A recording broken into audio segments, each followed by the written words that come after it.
সাপের গর্তে জেনে শুনে পা দিলে খরির সাপের ছোপল খেতেই হয়।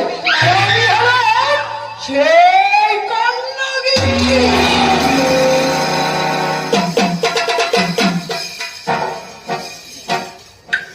তাই তো স্বামীজি গেছি সেই রাজবাড়িতে, কিন্তু আমিও তো স্বামীর একটা স্ত্রী, কিন্তু স্বামী কি আমার কথা একদমই মনে রাখে না?